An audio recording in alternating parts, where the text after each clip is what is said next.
അങ്ങനെ കാത്തിരിപ്പുകൾക്ക് അവസാനമായി 131ാമത് മാരാമൺ കൺവെൻഷൻ ഇതാ വന്നെത്തി.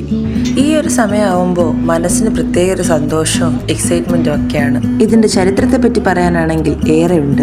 കൈതയിൽ ഗീവർഗീസ് മൽപ്പാനും പാലക്കുന്നത്ത് അബ്രഹാം മൽപ്പാനും നേതൃത്വം കൊടുത്ത ഒരു പ്രാർത്ഥനാ കൂട്ടായ്മയിൽ നിന്ന് തുടങ്ങിയ ഈ ഒരു യോഗം ലോകത്തിലെ തന്നെ ഏറ്റവും വലിയ കൂട്ടായ്മകളിൽ ഒന്നായി മാറി. ഇന്ത്യൻ ചരിത്രത്തിൽ മാരാമൺ കൺവെൻഷനുള്ള പ്രാധാന്യം ഏറെ വലുതാണ്. ബ്രിട്ടീഷ് കൊളോണിയസത്തിനെതിരായി ഇന്ത്യൻ നാഷണലിസ്റ്റ് ഐഡിയാസ് പ്രചരിപ്പിക്കാൻ ഉള്ളൊരു വേദിയായി സ്വാതന്ത്ര്യത്തിന് മുൻപുള്ള ഇന്ത്യക്ക് മാരാമൺ മാറി. സമൂഹത്തിലുണ്ടാകുന്ന വെല്ലുവിളികൾ ജനങ്ങളുടെ ശ്രദ്ധയിലേക്ക് എത്തിക്കുവാൻ മാരാമണിലെ ഓരോ പ്രഭാഷണവും ഏറെ പരിശ്രമിച്ചു. അങ്ങനെ ഇരുട്ടേറിയ കേരളത്തിൽ പ്രതീക്ഷയുടെ ഒരു തിരുനാളമായി മാരാമൺ കൺവെൻഷൻ. പമ്പാ നദി ഇവിടെ മതസൗഹാർദ്ദത്തിന്റെ പ്രതീകമായി മാറുന്നു. ഒരറ്റത്ത് ക്രിസ്തീയ വിശ്വാസികൾ അവരുടെ കൂട്ടായ്മയ്ക്കായി കൂടി വരുമ്പോൾ മറ്റേ അറ്റത്ത് ഹൈന്ദവ വിശ്വാസികൾ അവരുടെ വിശ്വാസം പുതുക്കാനായി ശബരിമലയിലേക്ക് പോകുന്നു. മാരാമൺ കൺവെൻഷന്റെ മറ്റൊരു പ്രത്യേകത എന്തെന്നാൽ നമ്മൾ കുറെ നാളായി കാണാൻ ആഗ്രഹിച്ച സ്നേഹിതരെ ഒരിക്കൽ കൂടി കാണാനുള്ള അവസരമാണ്. അങ്ങനെ സ്നേഹിതരോടൊപ്പം സമയം ചെലവഴിക്കാൻ ഒരിക്കൽ കൂടെ ഈ കൺവെൻഷൻ നമ്മെ അനുവദിക്കും.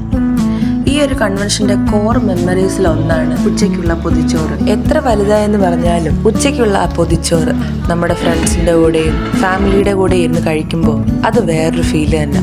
പെട്ടെന്ന് പണ്ടത്തെ മാരാമണൊക്കെ ഒന്നുകൂടെ ഓർമ്മ വരും. അതുപോലെ തന്നെയാണ് പാട്ടുകളും. എല്ലാ വർഷവും I am very eager to learn new songs by DSMC. എല്ലാ വർഷവും പുതിയ പാട്ടുകൾ വരുമ്പോൾ യാത്രയിൽ എപ്പോഴായാലും വണ്ടിയിൽ ആ CD പ്ലേ ചെയ്യും. അങ്ങനെ കേട്ട് കേട്ട് മുഴുവൻ പാട്ടും പഠിക്കും. Still it's the same. The only change is the CD changed to USB. എൻ്റെ കുട്ടിക്കാലത്തെ ഓർമ്മകളിൽ മാറ്റി വെക്കാൻ പറ്റാത്ത ഒന്നാണ് മാരാമൺ കൺവെൻഷൻ.